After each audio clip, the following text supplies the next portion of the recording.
Hello, guys. I am back. I'm back and really want to share with you this message and some ideas and thoughts that I had while I was reading an email that I received just very recently, just a couple days ago. And we're going to talk about relationship and identity. So, personal identity. So it's very interesting because when we meet somebody, when we get to know somebody, usually we are attracted by their vibrant personality. Usually the best people we met would be the people when we had great time in our life. Maybe we were, doing something great with our career. Maybe we had time to go for the hobbies or for travels. And when we're doing those things that fulfill us, those are the things that bring that shine in us, whatever that might be. And so usually when people meet, they are pretty much thrilled with each other. They are excited and they want to get to know about each other. And very often self-identity hugely includes the part of the hobbies, or things that you have passion for. So it's very easy to be yourself when you're doing things that you love the most. It's even if you have a hard day, you're doing what you love the most. You can always spot people who doing what they love. They seem to be more positive. They seem to deal much better with challenges, and very often they are the upbeat type, and they rarely complain about the obstacles. They are not the guys that would hugely involve in a conversation about how everything is not working out, and they're usually the driver people. And so what happens when sometimes two people get into a relationship? That desire to spend more time together and, kind of being very territorial with it often, right? When, we're trying to see, oh, well, what, maybe today you don't need to go skating, or maybe you should not go to the gym. It's nice and cozy here at home. We can spend more time together. So very often people from two people that had a great time before they met, they had a lot of interest and hobbies. Very often when we meet, there is this first is extreme desire to spend more time together, and second, sometimes we start to get kind of jealous and insecure in a way when this person make time for somebody else or for something else, and we start starting to impose on their free time. And it happens a lot in Ukrainian culture, especially with women, because especially if you have a child with somebody, it's often considered that your social life is over. Like very often, for some reason, men decide that, okay, your social life is over. You give up your right to socialize with friends or going out. You're a married woman, you have a child. Going out, you kidding me? You want to go watch a movie? Don't you have stuff to do? This kind of thing. And I can tell you guys, I'm a living proof to it. I was in Ukraine this summer, and some of my friends couldn't even meet me because their husbands would not take that very well, very easily or lightly. But the point that I want to make is just as much as this happens to women, very often it happens to men. And I have been getting letters, a number of them, from men who were thanking me for my motivational videos.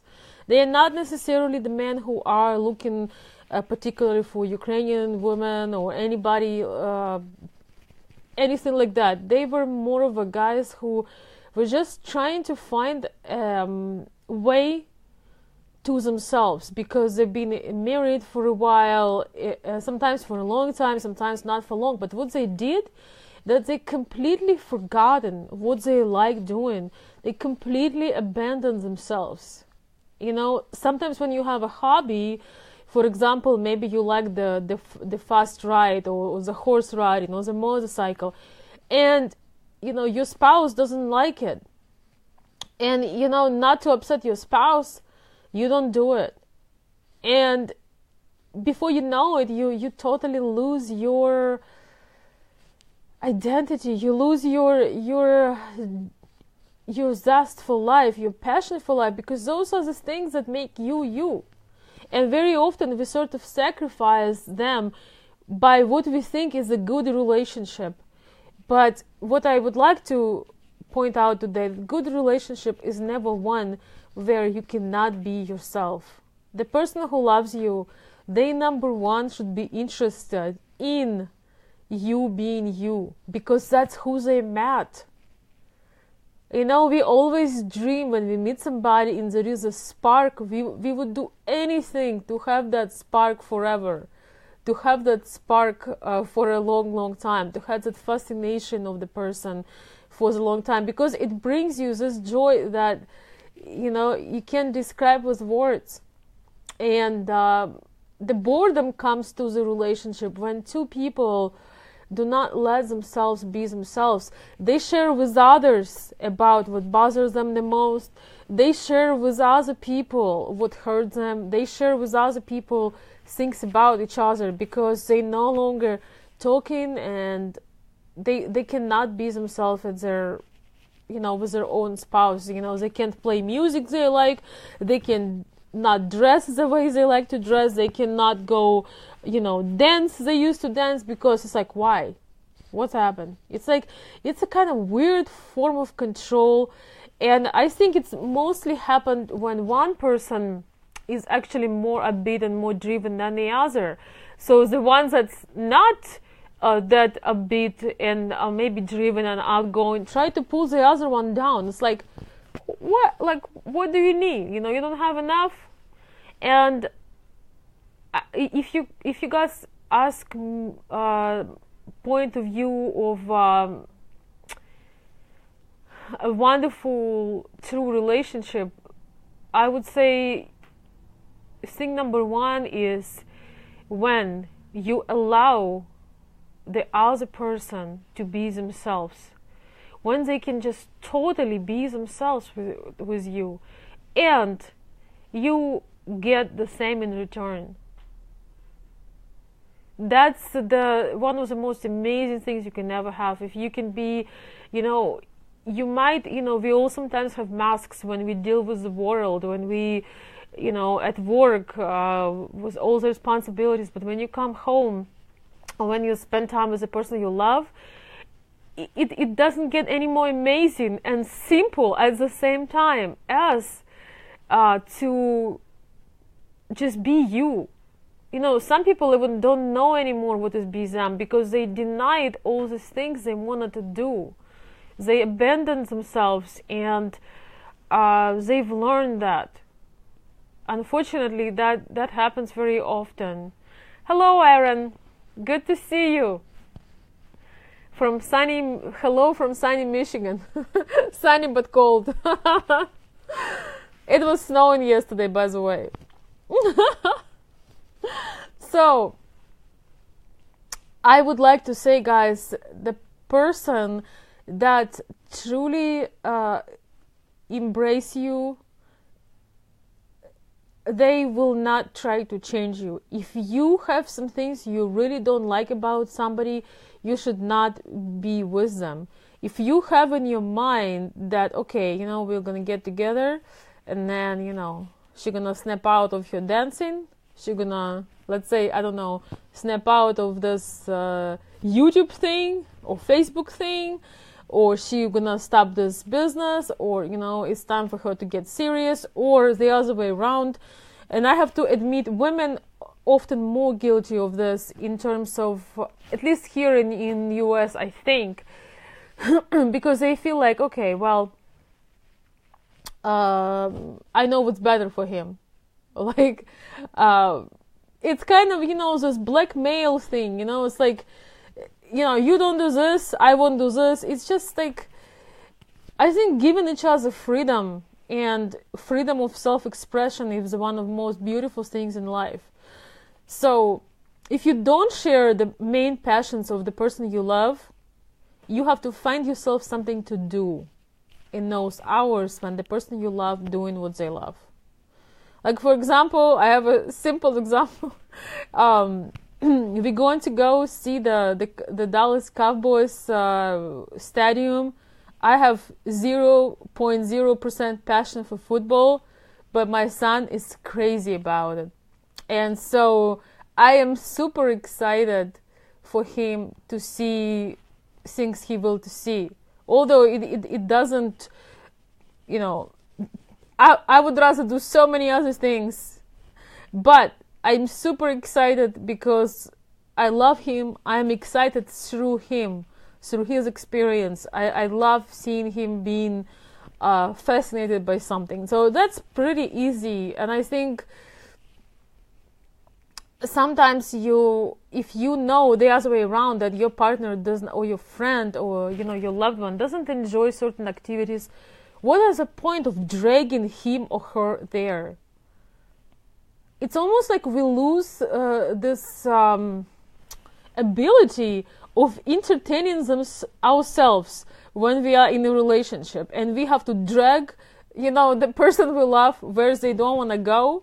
But when they want to do something, we want them to quit doing that thing, but the hobbies that they love. But one thing that we forgetting is when we meet them, is they were doing that thing. They were drawing, they were riding bicycles, they were traveling, or whatever passion they had. They were doing that, so we were perfectly aware that they have some passions in their life. And once again, nothing make the relationship more incredible when it's made of two complete people, two people that have interests. That's always, your conversation will never get old, where when you have new things to say, when you do things that you love, you always have some updates, you always have something interesting to say. You will never be a boring person, because even if you share different hobbies or passions, but just the way you feel, the way you feel yourself, and it makes all the difference. And you will always have experiences to share with the other person, rather than taking away something that makes them stronger and gives them great energy and creativity, rather than taking that away just because you don't like it. And also take away and becoming too relaxed to go dancing, to go, work out, write, become a YouTube blogger or something like that. Just because, you becoming comfortable and relaxed, and you don't feel like doing it, make sure you're not, Billy, make sure you're not taking away from the other person, and instead you use the time to develop yourself. Billy, you crack me up. So Billy is saying that there is a lot of beautiful artwork at the Cowboy stadiums. That's awesome. I love art. And my son is like, I hate art. I hate art. I had the conferences in school, and he has he's very how to say this, not only he has great academics, but he doesn't have very many people who can support his conversations, because he wants to talk with his classmates about World War II, and about the losses, and about the strategies and stuff like that, and about the World War I and consequences. And the teacher told me that the principal was wondering, who is that kid, because he was giving a speech somewhere, and he just doesn't feel like he can't really talk with many people about it, even with teachers, to be very honest here. So, but he told me, Mom, just one warning, I hate art, so I might have a low grade It is so funny. And instead of telling him, oh, you can say this, I'm just laugh because he's honest about what he likes. And it's important. I think sometimes we're trying to be nice and we really don't tell the other person how we feel. I always crack up when he gives me feedback because he just doesn't hold back. He tells me how he feels. Thank you, Aaron. Yes, you're gonna have a blast. But I want to see some beautiful places, if possible. I hope so. And Billy, thank you. I won't be bored at all because, when I see the person that matters to me happy, I'm already having fun. Plus, I might record some videos. You never know. I need to make sure my camera is charged. So, but guys, I just want to say this. I almost feel like there should be some, like some signing of the documents, like when you start a new relationship, new friendship, a new business opportunity with the partners. I almost feel like it's really important to talk before everything happens of, okay, what we will allow and what we won't allow. Because sometimes, and from my own experience too, we getting so carried away with excitement and sexual desires, passion, just infatuation, fascination when we just in the first study of relationship, we don't have any plans. We don't know what the boundaries are. We don't know what's good, what's bad, and then all this happens, and something that was so beautiful and could have lost lifetime is broken. I really think it's important to make agreements and almost to write them down. I'm serious. While everything is incredible, not to wait till you have some conflicts like this, but while everything is great and beautiful and exciting, say, you know what, I want to make sure that I always let you be you. I want to make sure that you doing things that you want to do, and if I can't join you, if I'm busy with my work, I want you to go for those things. I don't want you to give up things that fulfill you because of me. There is a side effect that happens with that, is that when we give up things slowly, we give up all of our hobbies, all our passions for somebody, then that person becoming the only resource for our validation. When you give up all your friends, when you give up all of your hobbies, when you give up maybe the work you like to do, then you have only one person that your life depends on. And not only I'm not talking about the finances right now, I'm talking about the mental.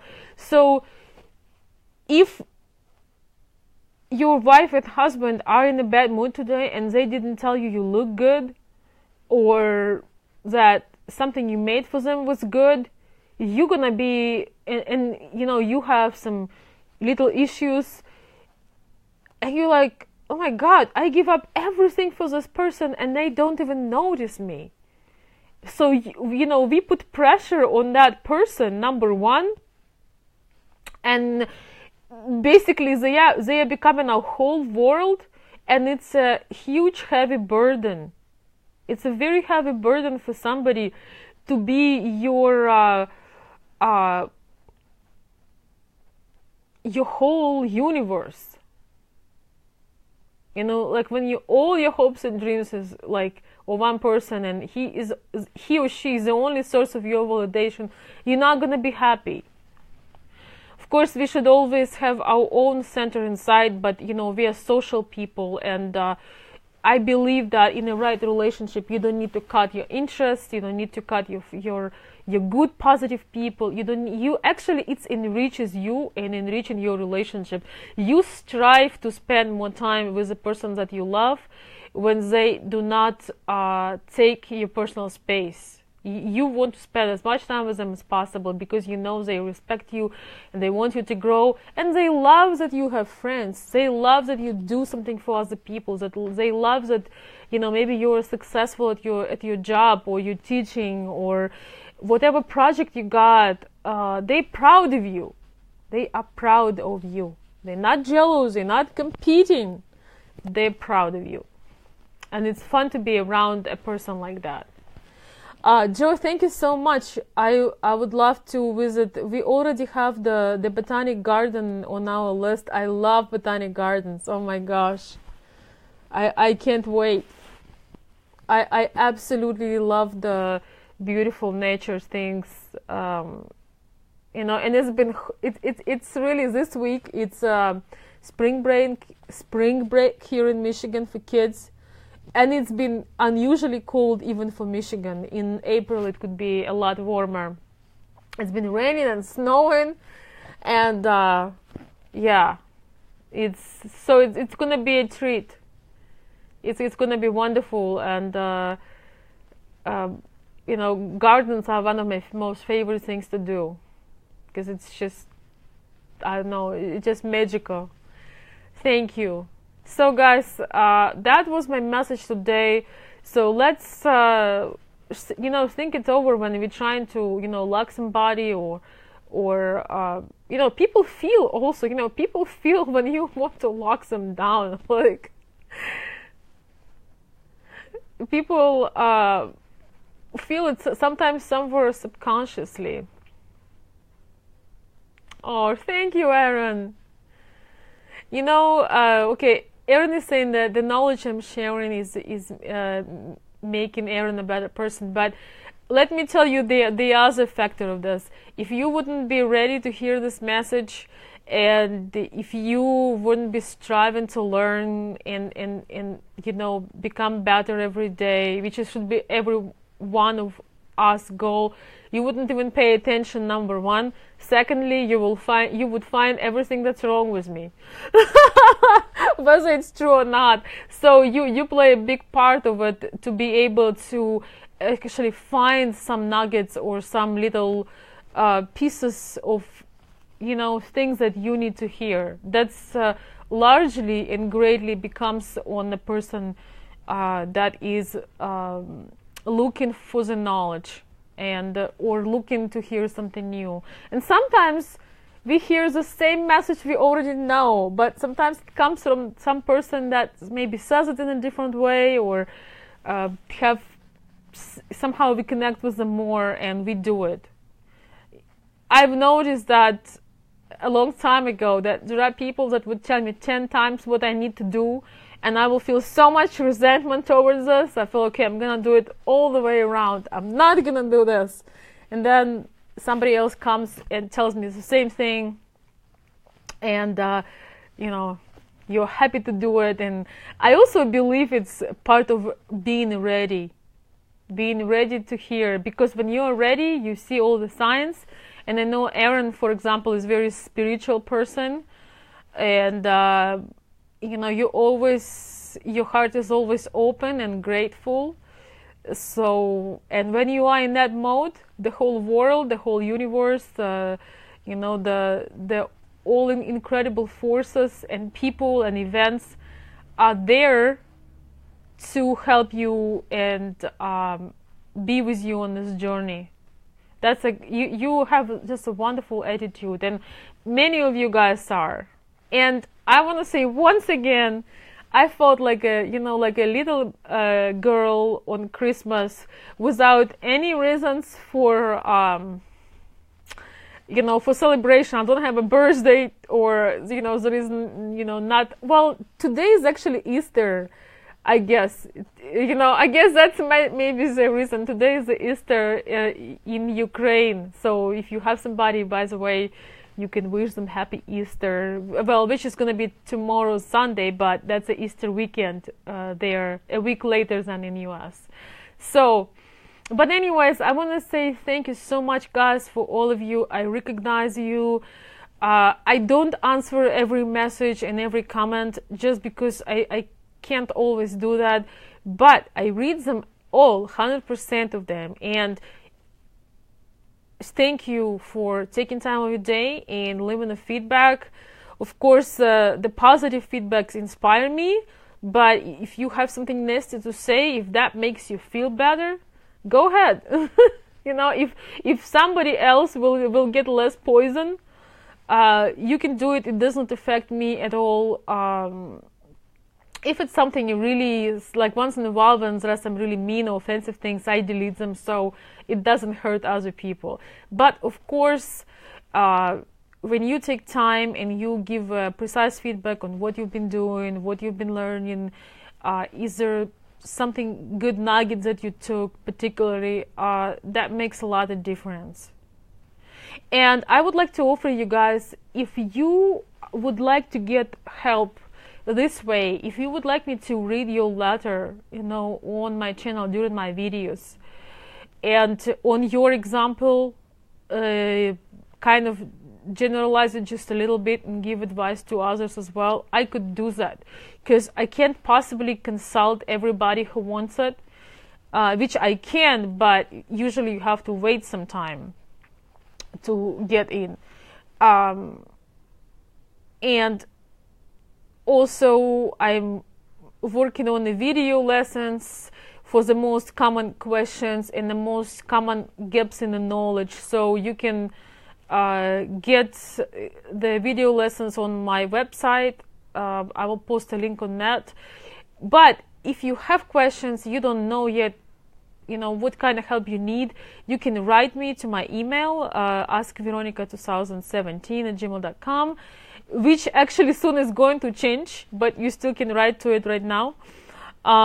You can write on Facebook. I have the link to Facebook here, or you can write under the comment. And sometimes you don't even know what's best for you. If for you is best to watch video lessons or talk to me in person, or maybe you just need, you will benefit if I'll read your letter in my video and I can give you my insight and everybody else can pitch in. That's also an option, and this one is absolutely free. So consider that. It will give the other listeners more of a real life example and will bring value to everybody. So have a great Saturday, everyone. It was wonderful to be here today, and I will be back soon. Enjoy your time off, and till the next time, bye.